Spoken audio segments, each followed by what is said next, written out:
Ho Hong Kong, and I'm your host Vivek Mahbubani, and today I'm joined with Mohammed Sweaty Magdi. There we go. It very is sweaty. In fact very sweaty, very summery, and we're in air conditioning, and clearly I'm my hanging budget out inside the air conditioner unit. Yeah, and even with that, we're still lacking. It just stinky. It just sucks. This is the trouble with Hong Kong. But you also know me, like I complain anyway. If it's raining, I will also complain. Yeah, you probably complain in winter, like I'm not sweating enough, I'm not detoxing, I need some help with that. It's just my existence. Yeah, but if people want to see you not sweaty, where do they find you online? Online, exactly. That's it. This doesn't get close to me.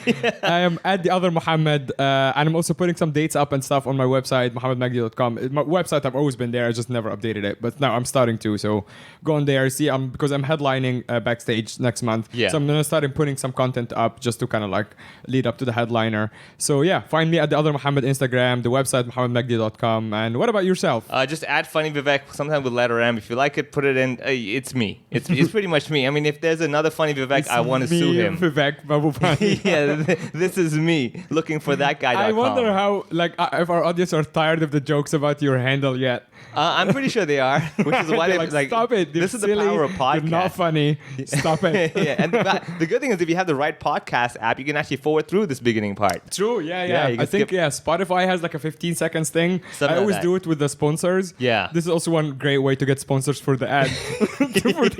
Just skip through it all. Yeah, but what you are listening to right now is in fact a free episode, so I highly recommend you don't skip it out of respect for our creative input.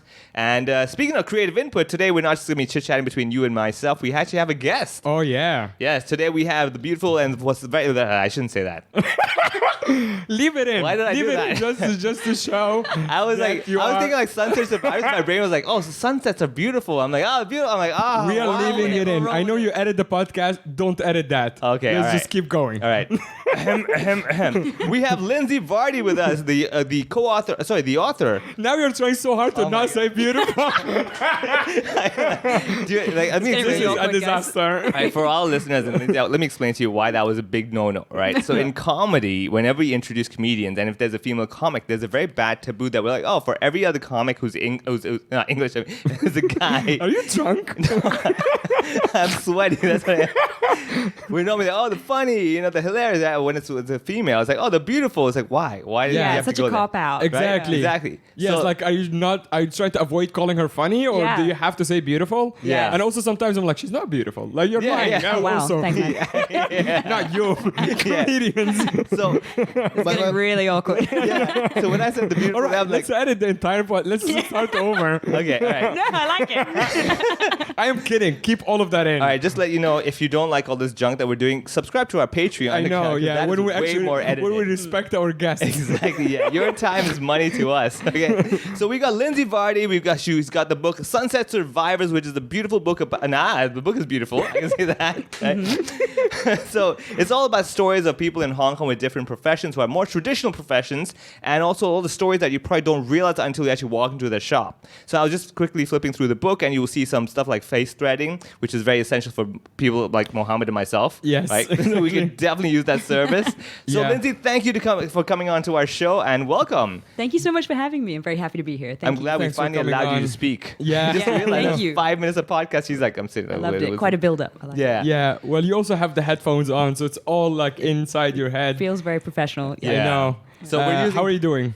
I'm very well, thank you. Yes, a nice day. You had a staycation. How was that? I did, Yeah? So it was my first time. Went to the Rosewood Hotel, so it was very nice. But I brought my dog, which I thought would be really, really sweet and really, really nice. And Yeah. it was cute, and we got the photos. But it's mayhem. Don't bring your dog to the Rosewood. Do they even allow it, or they just smuggle your Snuck dog it in? in, yeah. Snuck it in. Yes. No, I'm kidding. You're allowed it, but there's just nowhere to walk your dog around the Rosewood. Is your 'cause, dog big or small? He's like just a Hong Kong mongrel. But Okay. He's 7 months old, so he's kind of medium sized right now. Right. But he loved it, but I just got was just- anxiety about him like weeing on the carpet at the Rosewood and stuff like Yeah. that. Right, So, yeah. It was all okay though. We got through it. Okay. Yeah, That's awesome. So there's no penalty charges at the end, right? There's nothing that you Not did. that they were aware of. No. Not that they leave, check out. You're like, ma'am, you can check out at 12. You're like, I want to check out at 7. No, right now, Yeah. right now. You check out right now. Yeah, And bye. it's done immediately. So having done that, though, the Rosewood is not a traditional kind of occupation, hotel stuff in Hong Kong. It's not that traditional, compared to what you have in your book.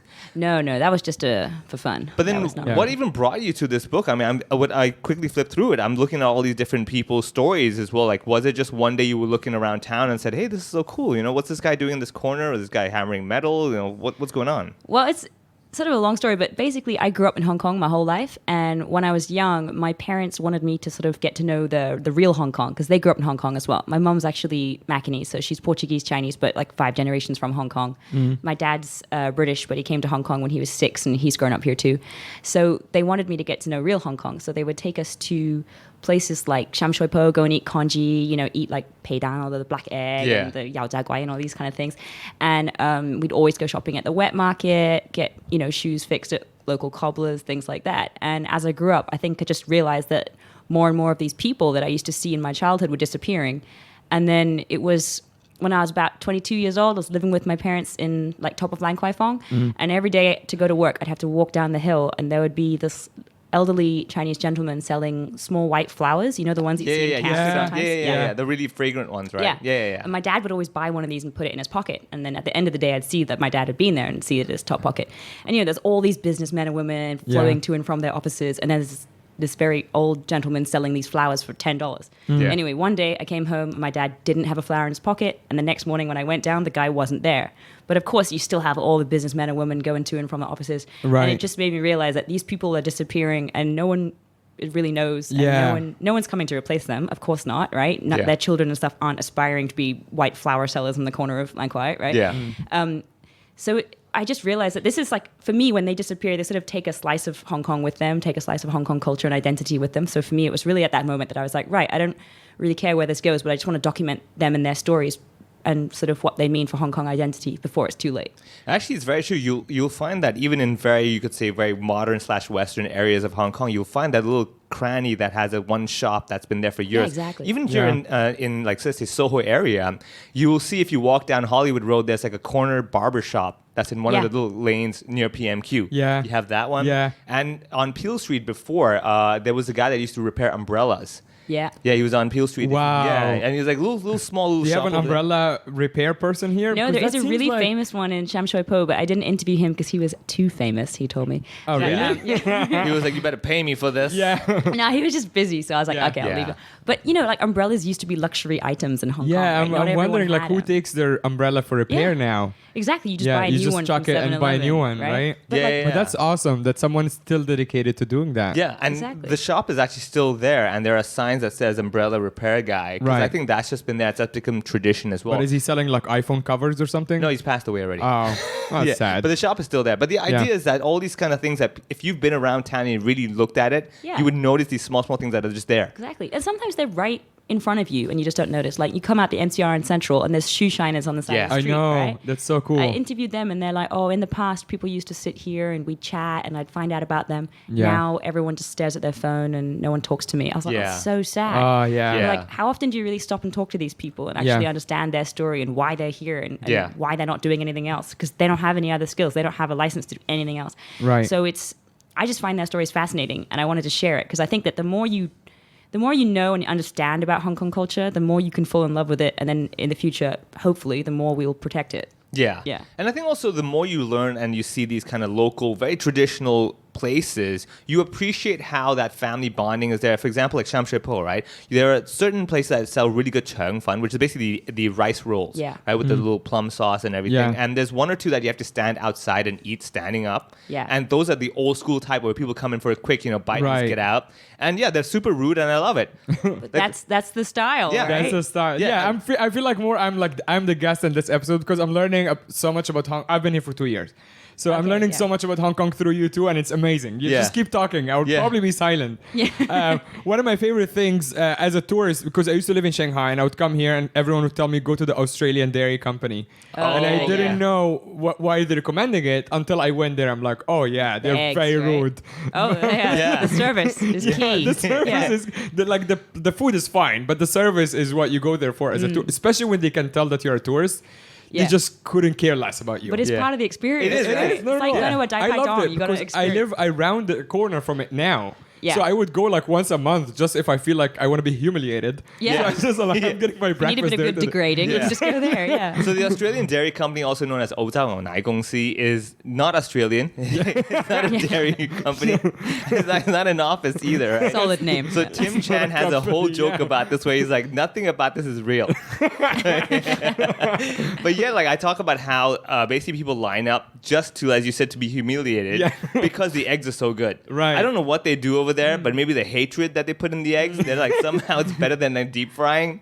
Like you eat it, like I can feel these eggs are in pain. Like they were better off being killed. They're you know? beaten. They wanted it. Exactly, yeah. So stuff like that, exactly. I tell people, I'm like, you have to go there and you will understand that this is not rude. This is part of the whole experience. Yeah. And like in the States, I think there's like a hot dog company where they actually yell at you and kind of insult you every time you order some food. And Right. people go there to be insulted. Do they just fat shame you for order hot dog in the first place? I don't think in America anyone's fat considered to their standards. That's so true. yeah. Yeah. But I mean, they have Oh, that. wow. But the Australian milk company is a very good example where you go there and the menu has A or B, right? And they're like, you better think before you walk in. We Right. don't have time for you to consider. There's no us. Yeah. Right. And then secondly, There's also no customization for the order. I can't be like, oh, can I get the milk No, tea? don't change no, anything. sure. Yeah. No. Yeah, you don't. Yeah. There's no can I. Yeah. This is all you can get. Okay. So exactly, and I tell people that like if you really want to eat local food and see the local mentality of why we're so crazy in a way, is you see these shops and you kind of say like, oh, okay, I see how this works. I mean, these people are genuinely happy. As you said, like let's say the shoe polishing, you might say, oh, in the heat, who wants to do that kind of work? But you know the stories that they'll hear are fascinating, and to them, every day they're hearing all these top level people tell me things that they would never tell even their assistant. So even coming back to the book, I was looking earlier on like guys that do mahjong tiles as well, like hand painted. Technically, from purely business point of view, it's like, why would you do that? Yeah. Like this is unnecessary. Yeah, Like, no one's- nowadays it doesn't make any sense. You know that Exactly. guy does not know how to play mahjong. Really? Really? Yeah, he told me, he's great. like, why? I look at these tiles all day. Why The would I last wanna- thing I want to do when I go home is look at them anymore. So It's he's like never that's learn. Yeah. That's like a drug dealer saying, "Why would I do drugs? I look at this all day." I'm around it the whole time. Yeah. It's a weird It's example, true. but I It's get like, it. Yeah, I mean, it's true because like Don't think that's how it works. But Yeah. no, I'm like it's like a Also, comedian. it's very expensive. I don't know if you have bought drugs, but it's like quite like if you're like using your own Clearly- stash, you're a terrible drug Clearly, dealer. I have zero experience with that. So I'm like, wait, drugs? You mean with the Panadols? I great get business, those. yeah. the pharmacist. Yeah. So you have those as well, and it comes back to like a lot of these traditional jobs where these people were really good at what they did, and they were known for that. Like even if you go to Shengwan, why I refer to all these places is I want to tell people that even Saiyingpu and Shengwan, between two fancy coffee shops and a wine shop, you're gonna have this one hardware shop. Yeah. Right, and you have this family that's just been there for all these years, and that's what they do. And Do all they they like do- cut keys and stuff? You've got those as well. Yeah. So even in Central, right, outside the Yeah. MTR station, you've guys who are still cutting keys. And you're thinking like, wait, this is prime real estate. You're right opposite like, Exactly. these super high flying iBanking companies, and you're going like, you want to cut keys So for what $3? is actually a question for both of you? What is the legal situation for the kiosks? Do they own the kiosk? Is it part of the building behind it, or how does like it the work? green ones, you Yeah, see the those green green ones, one. they pay rent on Okay. those. Like they're government issued ones, they pay rent on those. Sometimes, like if things are built into alleyways, they're also paying rent. Like there's this one barber shop in Yamate that's paying like $4,000 just to run. They have one barber chair and they're cutting people's hair. They pay $4,000 to work Wow. in an alleyway. This is because Temple Street, government- right? Is that- No, it's near Pitt Street in Yamate. Yeah. Oh, okay. Yeah. I'm trying to remember which one. But, But is it like an old system of like a very old rental contract when they still pay like not so much for these? yeah, they have reduced rents, but it's still like if comparatively, the shop is like a tiny cupboard-sized shop, Sure. and they're still paying $4,000 a month, which is a huge amount for them. Oh, yeah. Absolutely. And the main thing is the licenses can often only be passed down once to family members, and then they're not allowed to be passed down again. Letter writers, for example, people that used to help illiterate people in Hong Kong write letters, they're still working. They were Actually, once- this is the There page you we're go, on yeah. right now because I wanted to get to that because flipping through, this was probably the most fascinating story I've seen Oh, in the thanks, yes. book. What is letter writer? Because I'm 32 years old. I remember playing with a typewriter on my dad's Yeah. desk, but also I knew. Like I thought this is just how you write letters for like official documents and stuff instead of like writing it with your hand. Kind of as well. So basically in Hong Kong in like the 50s, for example, there was only 60% literacy rate in Hong Kong. And not everyone, compulsory education didn't come in until the 70s, right? So there's a huge portion of society in Hong Kong that did not know how to read and write. Yeah. And of course, the official language was English. So even if you could, speak and write Chinese, you couldn't necessarily write in English. Yeah. So you had to find letter writers to help you correspond with relatives overseas or write any kind of government application for jobs, contracts, things like this, anything that you needed, welfare applications, all had to be written in English in a formal letter or a formal way. And so letter writers would help with that. Also, side note, for British sailors that fell in love with local prostitutes, they needed to write love letters, and that these guys helped with that as well. So they're writing in Chinese, basically. English, Chinese. This guy here in the book, he speaks 5 languages. He's originally from Vietnam, so he speaks Vietnamese, Cantonese, English, Mandarin, and French, because he's from Vietnam, right? But he taught himself English from reading when he worked in Vietnam, he worked as an account secretary for Columbia Pictures. Yeah. So he taught himself English by reading the scripts that would come onto his desk every day. And he's just like, he's amazing. Yeah. Is he still around?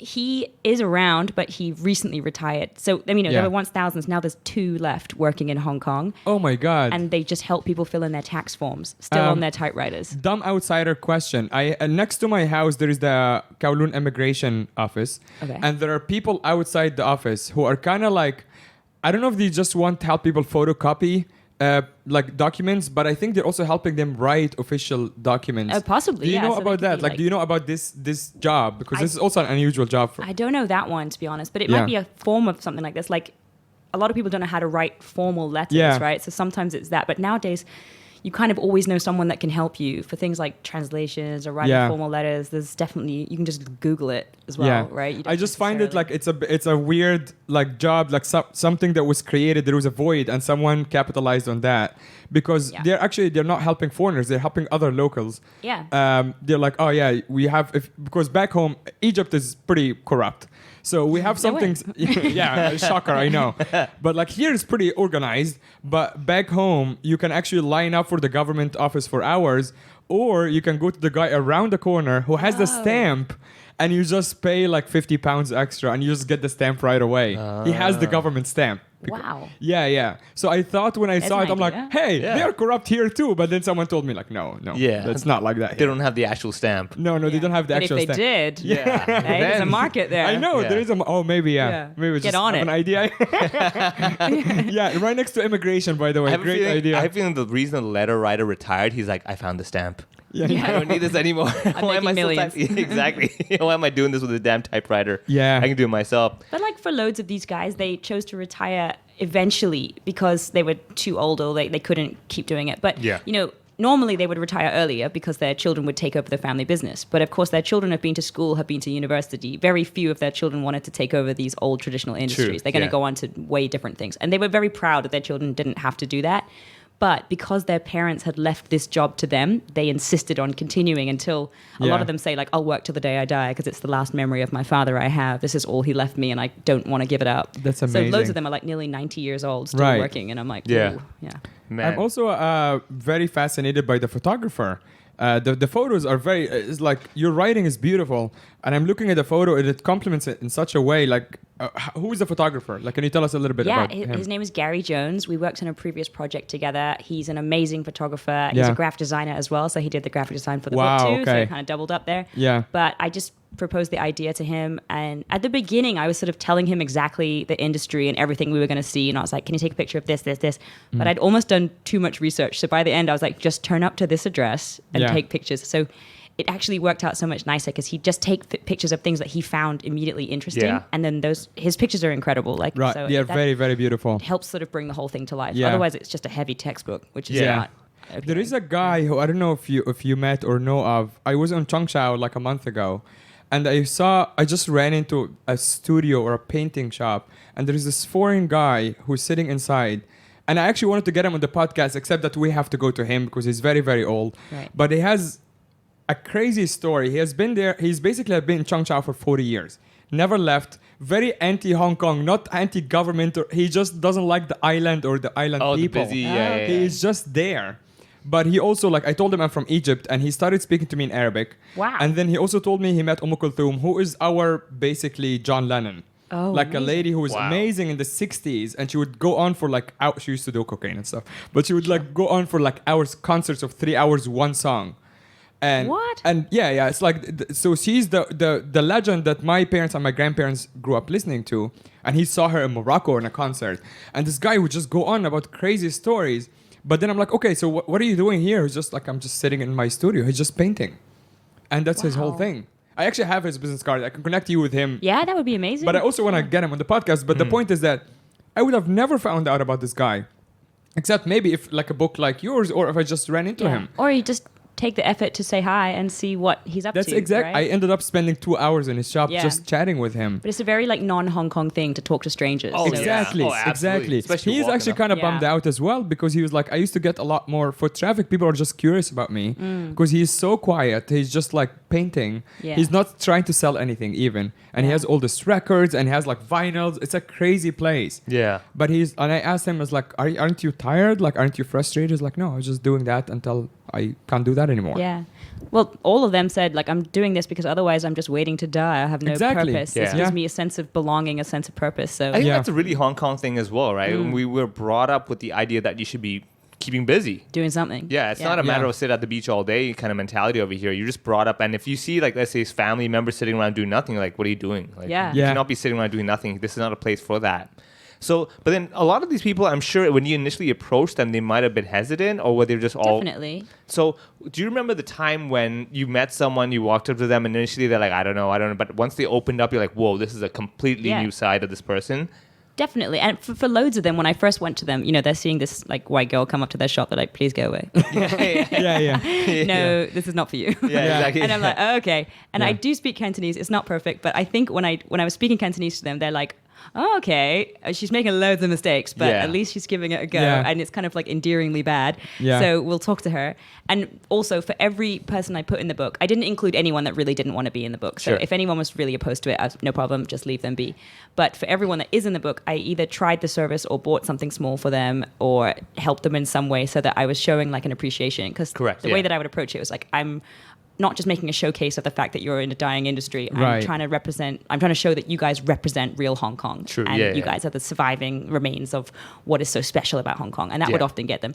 But then for the first interview I did, for example, was with a Shanghai-style barber Oh, North Oh, Point? those are so in cool. Kwun Tong, yeah. Oh, no, Kwun Tong. North sorry. Point, right? Yeah, North Point is that where they one. have the whole road. Yeah. Yeah, that one. And they actually shut down recently, which is really Oh. sad. But Yeah. everyone that works in that barbershop is over 75 years old. Yeah. And as each one passed away or retired, nobody was coming in to replace them. Right. So it was really sad. But I said to him, okay, like, would you cut my hair?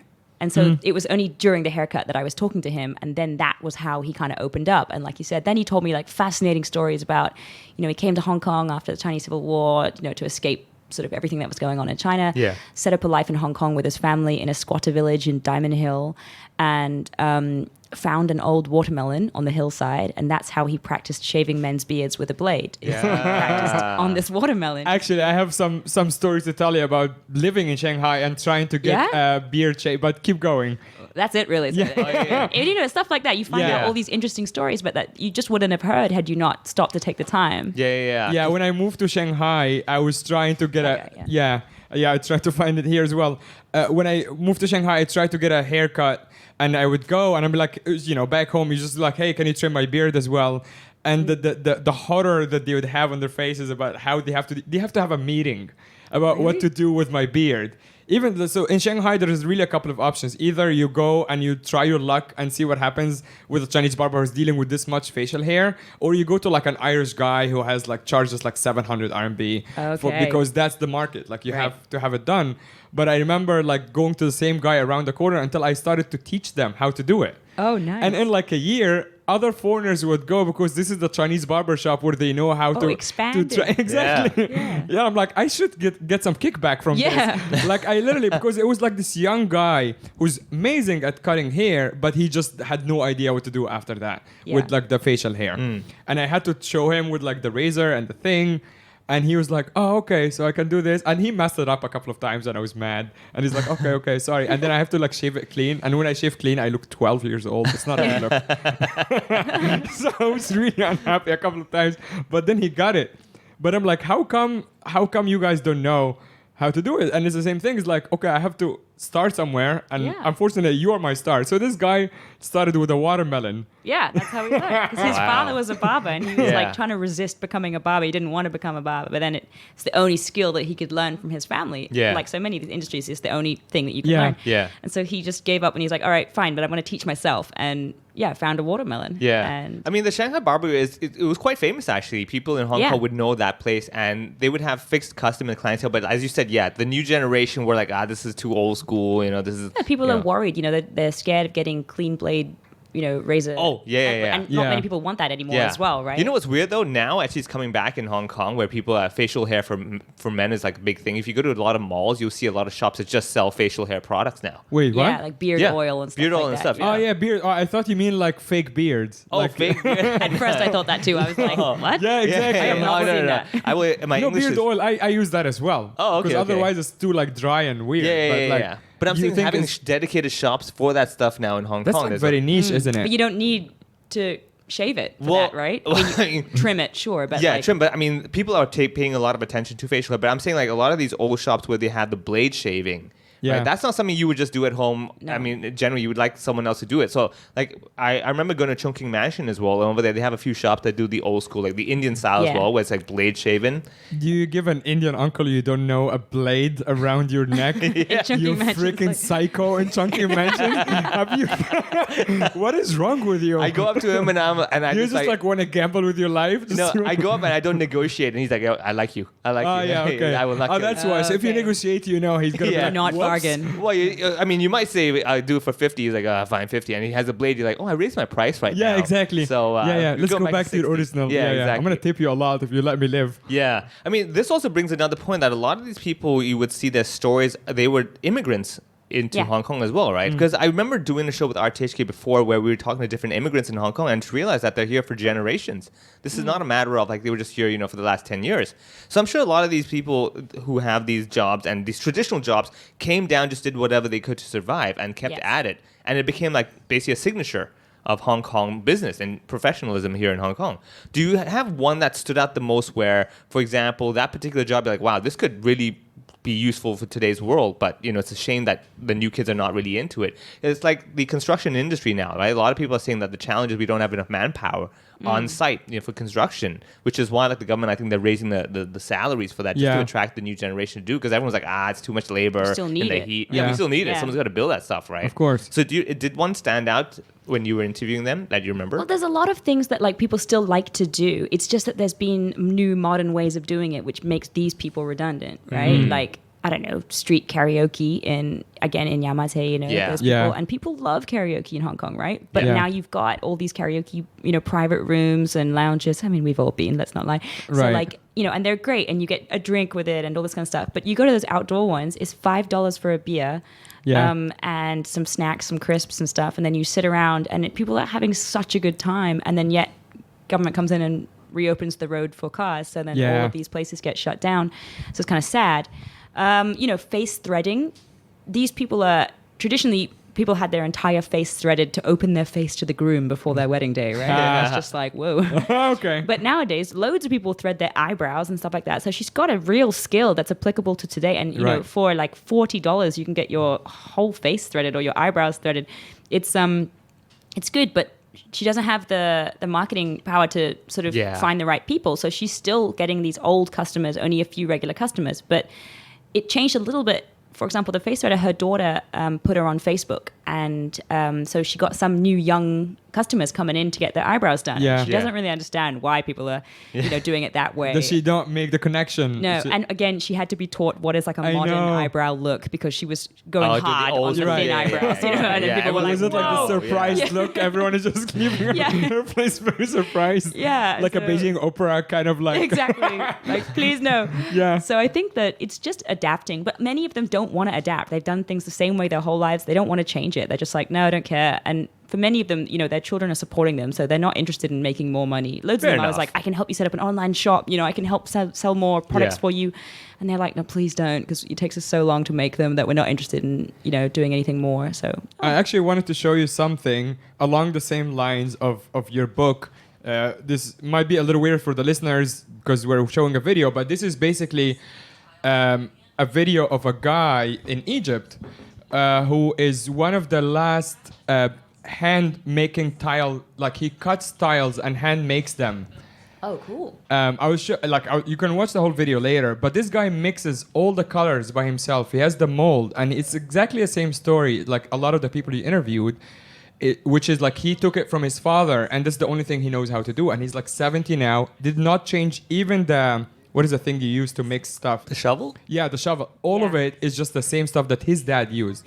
And even the person who was interviewing him was like, why don't you just get a new shovel? I was like, no, this is my comfortable shovel. Oh, yeah. Yeah. This is the And one that did all the Loads of them plastics. so that they don't want to change anything. But you can see like how meticulous he is about like mixing stuff.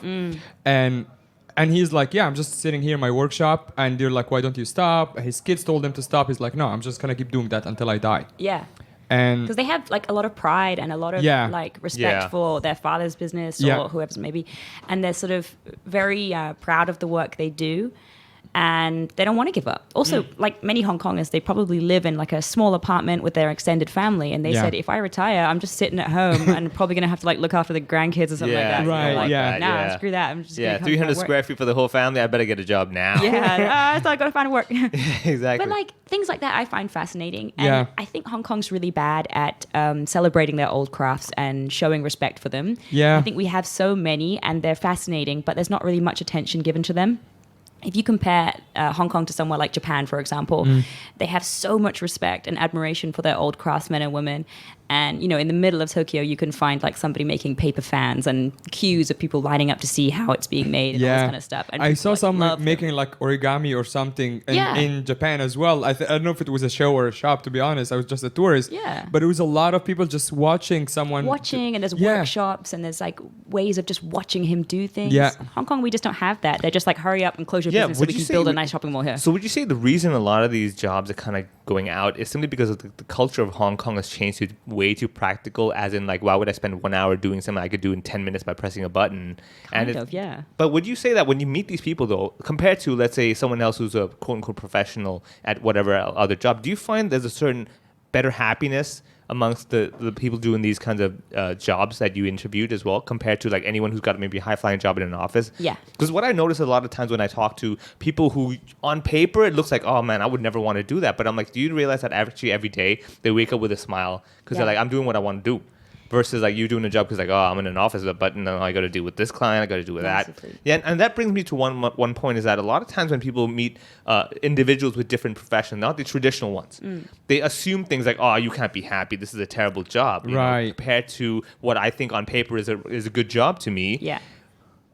Were any of these stories ones that, you know, you met them, you spoke to them, and you're like, it made you reflect on yourself as well, where you're like, man, I really, you know, I want to rethink what I'm doing with my life as well, because they seem to be on the right track, even though on paper it looks terrible. Yeah, I think you reassess what is your measure of success, if that makes sense. So for many people in Hong Kong, your measure of success is how financially stable you are, you know, how much money you're making, what's your salary. And for many Hong Kongers, this is like, oh, yes, you know, I've done well in my life because I've got a stable job and I've got a good salary. And Yeah. of course, that's important. Of course, I'm not saying it's not. But when I talk to all of these people, it made me realize that they're, like you said, they're all really happy. And for many of them, what was important was not what they were making, was their like everyday lifestyle, and the things that they were looking forward to in the day were like, oh, I love lunchtime with my friends because we all get together and we like bagua and like talk about this and like have a little gossip. And, Yeah. you know, and the main thing that they all said, which I feel like in today's modern world we lack a little bit of, is that they had this like human connection. And you know, in their day, you would go to the rice shop and talk to the rice guy, and then Yeah. you'd go over here and buy your meat from the market store, Yeah, and, yeah. and everybody knew each And other. they ask about your kids. How are they doing? If Exactly. they're like abroad or something, are they Exactly. coming back? Stuff like in that. Chinese, Yeah. it's yanting mate. Right? There's Yeah. no human no human- connection. yeah, human- Is yeah, that- yeah. That was how I would kind of say that. But like, you know, the bakery is the Happy Cake Shop that I Mm. interviewed, and that's on Wan Chai. If anyone's been to Queens Road East, it's like a really famous bakery there. Yeah. And I asked the guy, like, what's the difference between? I saw an interview with you, like the video cut, like a few seconds of you walking into that shop. Oh, I yeah, think. yeah. I hate doing videos. So yeah. Wow, you look great. No, so I was like, casually walk by this shop. I'm like, what face do you make when you're doing that? It's so yeah. awkward. Right, yeah. Like, I'm I just mean, it thinking was about also the camera was Yeah. on the other side of the street, so it wasn't. Yeah. It wasn't Or there's that another bad. one that like pans around me where I'm in the middle of Sham Shui Po, and then there's like all these people walking by me like, Yeah. Yeah. Everyone thinks you're an Stupid white actress or girl. something. Yeah, exactly. Yeah, 'cause they're looking at you going like, is she lost? I mean, Yeah, why exactly. are you here? She walked with her own camera crew the whole time? Yeah, What's like- her deal? Just like a mad Instagram kind of girl. Yeah. But no, like that bakery said to me, I said, what's the difference between you guys and like a chain bakery? Yeah. And they said, Yanxingmei, like they basically, they know all of their customers. Yeah. Their customers come back because they know them. Yeah, exactly. They ask how your family's going. Yeah. All these school kids line up and they served their parents before, and then them, these young kids now, they know what their favorite buns and breads are and stuff like Yeah. this. And Yeah. it's just like, I think you lack that. You compare that to like, I don't know, 7-Eleven or something like now. And don't get me wrong, it's love a good 7-Eleven, but there's over 900 in Hong Kong and Macau combined. It's also like, Yeah. we all love a good like bottle of water at 4 a.m. when you really need Yes, it. But at the love same that. time, I've never. It's you don't weird. like turn Like, up and see the guy and be like, oh, no, but not Jonathan. just that. Like, because like I come also from a very warm culture, where like even the 7-Eleven guy Yeah. would remember you and sometimes even make a joke about you, even if they don't really know you. This is Yeah. how you you connect with them. But the 7-Eleven here, it might as well be a robot, honestly. It's just Kind like of. I know it's not their fault, but it's Yeah. it's whatever. But I'm looking at it, I'm like, this is kind of sad. Like, I love my 7-Eleven lady. She Yeah. knows me well. She'll get me the noodles that I want at 4 a.m. Oh, yeah. She yeah, yeah. knows. Yeah. But like at the same time, like I don't know anything about her life or anything Yeah, like that. It's yeah. not like you know her personally. And when you go to the supermarket at the cashier, if you try and ask the lady behind the cashier, like as they're beeping your things through Pocket Shop, you're like, "So, did you do anything on the weekend?" Yeah. It would be really weird. you Yeah, know what I mean? yeah. And It was they would very be like, "Shut up! There's more people in the queue." Yeah. Whereas Yeah. what I understood from these people is like in the past, you did stop and take the time to talk Yeah. to everyone, and I think I sort of wish I lived in an era where that was normal. Yeah. Mm.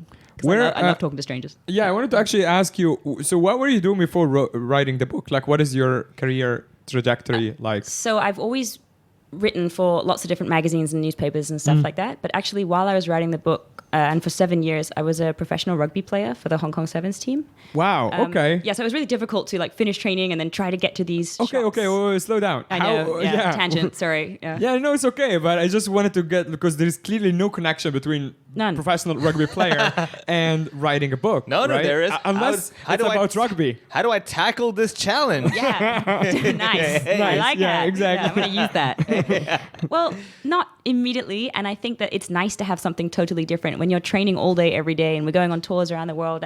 It was incredible. But I loved having a totally different world where I could, work and write about something else. And I think perhaps even representing Hong Kong on the field allowed me to sort of feel more connected to my city, and that was part of the passion and love that I have for Hong Kong culture. Yeah. Also, I learned Cantonese through my rugby friends, so that helped me do all these interviews because I had to do it in Cantonese anyway. Loads Yeah. of the girls helped me do some translations when I was like, I have no idea what this guy was saying. Like one lady just kept replying to me in Mandarin. I don't speak any Mandarin, so I was like, oh God, I just Yeah. kept replying to her in Cantonese and I have no idea what she was saying. And apparently she was like, oh, my husband passed away and left me the license. And I was like, oh, okay, cool. So what's next?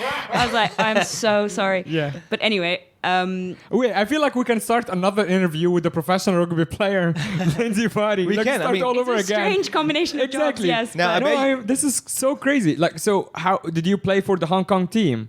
And Yes. I know nothing about rugby, by the way. That's okay. Yeah, yeah. So But I played for the Hong Kong team since I was 17 years old, but then only for 7 years between 2013 and 2020 was I full-time professional, and then I retired in 2020. But I still play for the Hong Kong 15s team, but that's just part-time. That's not a full-time thing. so you're still practice at least, like yeah, play and I still play for my club semi-professionally. team for Okay. Tigers. Yeah, so I love rugby. It's like just a huge How did part you of get my into life. it? My brother played, and I used to have to go and watch him all the time. And Yeah. then I was like, well, screw it. I wanna can do have a this, go. yeah. Yeah. And then I just really, really enjoyed it. Yeah. Wow. But then do you have a thing, like, because like rugby in Hong Kong, at least from the local community, it's growing now. I've noticed like when I go to schools now and they Yeah. have extracurricular activities that they have rugby as well. I'm like, wow, I'd never seen that in local schools before when I was growing up. Yeah, I think Is this something that you're trying to push as well, like your team or in general? Do you see the trend for rugby in Hong Kong going towards more local? definitely it's a sport, particularly rugby sevens. There's like less people in the team, so the focus is less on smashing people, but more on running away from people. Yeah. It's very much my vibe. Right. But like, I think that Hong Kongers, naturally we're smaller, but and particularly local Hong Kongers are smaller, but way more agile and can be really, really quick and have like different skills that suit sevens really well. Yeah. I think that is something that Hong Kong can be very good at. And our sevens team now, I'd say they're like the best the sevens team's ever been. The women and the men are very good too. But the women's teams in particular are like 90% local Chinese. And it's awesome to see that because it gives people role models. It gives young kids in local primary schools and stuff now role models to look up to in a sport which was previously seen as like a Western sport. Right, yeah. But it's very much not anymore. It can be played by everyone. And now it's being introduced into local schools as like part of the PE, the sports that they play in PE. And often as some of the things that we did with Sevens teams, we do some media things, but we'd also go to some local schools and try to teach a little bit of rugby. Obviously, at that level, we're just playing touch or tag, so nobody freak out. We're not like tackling like 5-year-olds. But like, although that sounds fun. Yeah, that's next level. That's next lesson. Yeah, but no, and it was really fun to see kids running around and having a good time. And I think, like I said, just providing some local Chinese role models at a higher level, at an international level, so that people can look up to them and see that they have a chance to do well. We went to the Hong Kong women's 15s team. We're the first team in Hong Kong ever to go to a World Cup. So we went in 2017. I mean, we got smashed, but it was fun. Still amazing. Yeah, but it was the first time, men or women, we've ever been to a World Cup. Because you don't even see a Hong Kong team on a lot of the international big we're on platforms. Like ESPN, all this kind of stuff. So it was like, hell yeah. Where was it? Hong Kong. It was in Ireland. Wow, it was incredible. So everyone is like huge there. Everyone was huge. So e.g., our team was like an average weight of 60 kg, which is like which is like my weight. Me, Well, that's embarrassing. Thank you. Wow. Okay, end of this interview. No, but so that's our average weight, and we got girls ranging from like 45 kg to I think our heaviest was like 75, maybe like 80 at a push, right? Right. And we played against New Zealand, who were the world champions, and their average weight was I think 95 kg, and they had one girl that was 135 kg, and for some reason we just kept kicking to her, and I was like, why? Yeah. But is there no weight class like the UFC? No. But it was awesome. The fact that 15 girls from Hong Kong are standing on that pitch watching the haka, first of all, from the women. Yeah. And then we go into a game against the world champions, knowing that we're not quite at that level yet, but we deserve to be here because we beat we qualified, absolutely fair and square, and we got in. And it's like, we're on TV around the world. It doesn't matter what the final score was. Side note, 121-0. Doesn't matter. We were there, and for 80 minutes of that game, we tried as hard as we could. Yeah. And I think that, providing role models, we're all different, shapes and sizes, and we're local Hong Kongers, we're Westerners grown up in Hong Kong, but we all were there representing this little city on a world stage. And I think that was hugely important for rugby in Hong Kong. I mean, it's really cool. From what I hear, your whole mentality seems to be very anti-typical Hong Kong lifestyle, like doing the rugby, listening about traditional stories and everything. Was there a moment when you're living over here amongst friends or whatever that you just kind of looked around and said, I don't think this is the typical Hong Kong life is not the life that you seem to be enjoying or want? Is that a reason why you started doing all these different things, or is just your environment just happened to be so anti-mainstream? I think the way that my family brought my brother and I up was just to follow what you enjoy, and obviously you have to make ends meet, but if you like something, do it. My dad would always throw a ball to my brother and I and just play some sport with us and stuff, but he'd never treat my brother and I any different. Right. If he's going to throw a ball high for my brother, he'd throw it just the same height for me. So I never was like, oh, I'm a girl, I have to do other nice ballet and things like that. I tried ballet for a few years. I was terrible. But, the average weight for ballet is 10 60 kilograms. It's 10 kilos. So. No thanks. Yeah. But so that didn't put me in any kind of mold. And then when I said I wanted to try rugby, my parents were like, yeah, go for it. Yeah. And then I love Hong Kong. And I think that even though I look white, I feel very Hong Kong in my heart, And as I said, when I was younger, my parents wanted me to integrate with Hong Kong culture as much as possible. And I wanted to explore that side because I felt like the more I knew, Cantonese, and the more I knew Hong Kong culture, the more I sort of fell in love with it. So I wanted to go further down that route. And as I did, it just developed how much you love about the city. And I think that was really important. So at no point was I like, oh, this is not what I'm meant to be doing, or this is not really the box that I'm meant to be in. It was like, oh, screw it. Just do what you enjoy and then see how you go with it. And really give a shit if anyone judges you for it. But it's a very good point what you said earlier on, that, you don't feel white or whatever, you feel more like Hong Kong. And in many interviews for myself as well, people always ask me, what do you think as a Hong Konger? to you? And I always say that Hong Kong's not a skin color, it's more a mindset. Yeah. Like you have to know the game. Like, the game is very simple. Don't 冇阻住個地球轉. Yeah. Don't be in my way when I'm trying to get my stuff done. That's very simple. Like Right. either you help me get Which my job actually done. explains all the service stuff we were talking about earlier. Yeah. Like, I don't have time to chat with you about. Like, Did you come here to eat? You did, Yeah. right? Get that egg, put it What in your do you mouth, want? get out. Just get the- Yeah. You want to have a chat? Go to somewhere else. Like this Yeah. other place. So the American dairy company is a good example of the one place that you don't Australian? want to. Sorry, the Australian. Yeah. So the that's a good example of it. That's not a place to go and like, hey, how are the kids? Don't bring your Yeah. laptop. Yeah, and don't Yeah. bring your get a laptop. coffee and be like, Exactly. Yeah, you set can up order your all the. plate. That would be almost like a Jackass style video. Yeah, when see you how just long bring your before you get laptop. Yeah, killed? it's how 5 minutes, long they kick you out. I Yeah. No, you kick yourself you out just because open your laptop and someone will kick it. That would be amazing. Exactly. Or they immediately put some like a diarrhea powder or something in your eggs, and you're like, I gotta Just go dump now. the milk tea on your laptop. It's like, oh, whoops. Oopsie. I mean, I don't email. think even they will say sorry. To be honest, they're They like, won't. oh, here's your milk tea. Yeah, they're like, oh, because the table was full with your laptop, so I had Exactly. to put it on your Yeah. lap instead. So, what to you? What is a Hong Kong like a Hong Konger? Because like a lot of these stories you have in the book Sunset Survivors is basically what built Hong Kong.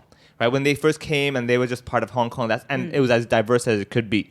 Today's Hong Kong, you would typically have the image of people going to work and basically long hours and stressful lifestyle.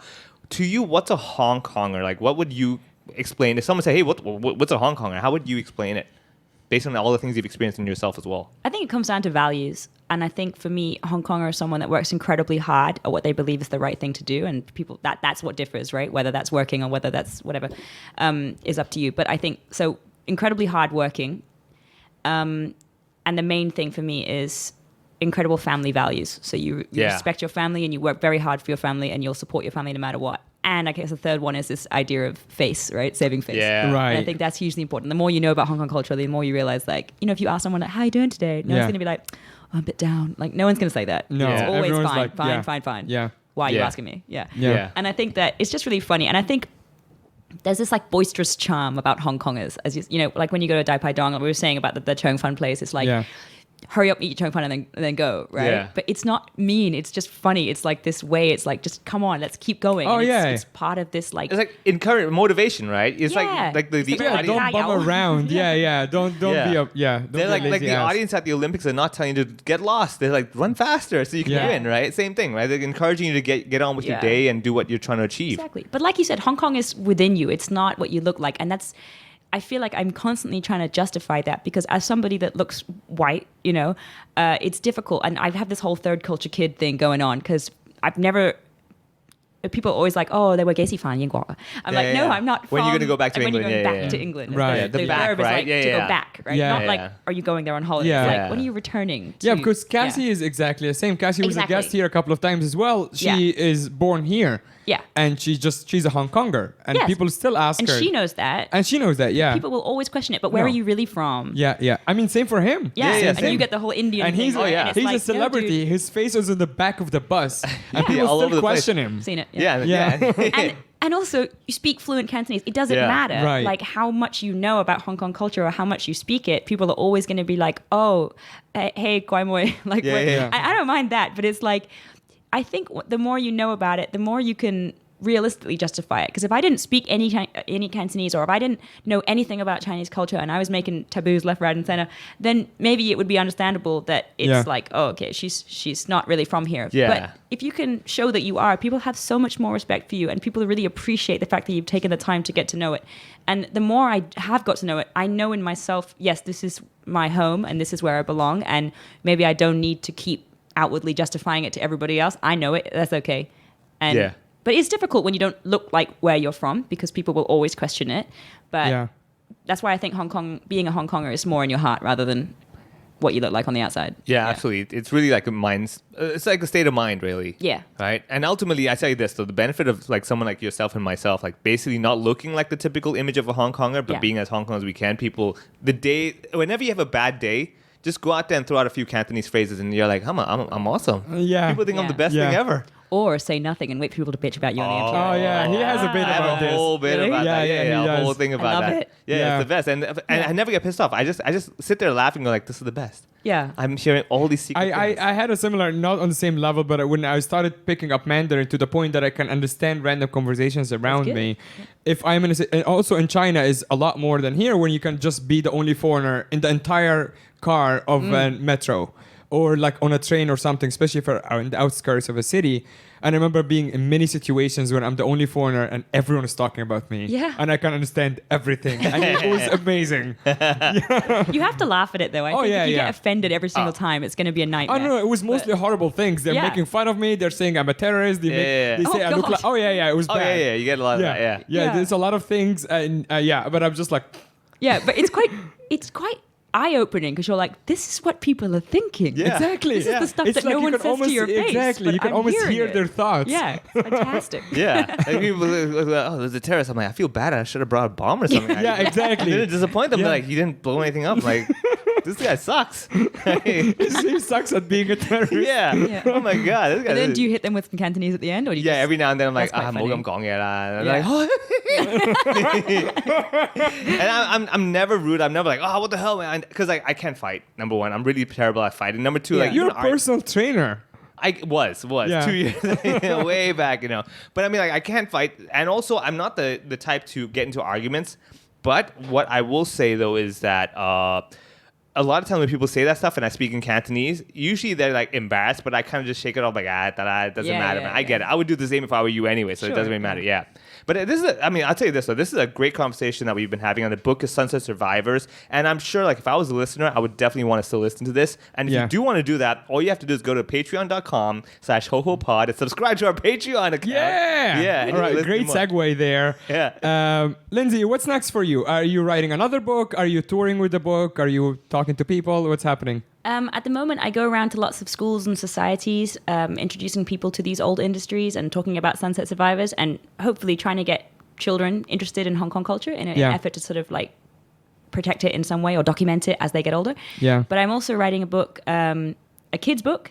About, Nice. It's very stupid stories about a wild boar that goes around Hong Kong trying different hawker stall food. But again, it's just a way of getting youngest kids to understand Hong That's Kong really culture. cool, though. Yeah, and then the other book, which is quite funny, is my friend and I have put together a book of Hong Kong slang. So like loads of Cantonese slang and what the Nice. English translations Yeah. may or may not be. I would want to buy that. Yeah? Just, Okay, cool. Yeah, because like every time you go to a new country or new culture, Yeah. you always learn the bad words first. And if there is something handy, Yeah, but there's so many funny ones. I know exactly. Yeah. So I just want to like, even if I don't speak the language, I just want to learn them just so I can be cool Exactly. around my local very, friends. Yes, it's making me very uncool though. Asking my friends like all these things, like, hey, what about this one? What about this one? They're like, Right. Lindsay, Yeah. please, this is so old. Yeah, They're like, yeah. They Yeah. change so quickly so that it's out. Yeah, Right. out. You're so old school, Lindsay. I'm Yeah. like, can't Yeah. call anyone like MK Jai anymore. Yeah, yeah, Like, yeah, that's no, so that's old. like so 2015. I was like, Right. oh yeah, no. exactly. Yeah. But yeah, it's great learning about them. And I think any effort to learn more about the culture or the language, it helps you integrate more, and people have a lot of respect for it. So That's yeah. awesome. Sunset Survivors, do we find it at Bookazine, at bookstores? Yep, Like, where is it? Bookazine, lots of bookstores in Hong Kong, or you can buy it directly off blacksmithbooks.com. Yeah, sunsetsurvivors.com. That's Sunset Survivors, not just one, multiple survivors. Many survivors. Sunsetsurvivors.com. And, Check it out. Social media, is there there's- somewhere where people can find you? Instagram, Sunset Survivors, or Facebook. I upload lots of different things to the Instagram page, some more stories of some new people as well, and some other little quotes and tidbits from some of the interviews. Yeah. And also, if anyone does know any small stores or any people running interesting old traditional industries, just drop me a message on Instagram and I'll try and go and talk to them if they'll have me. And we can document them and their stories before they disappear as well.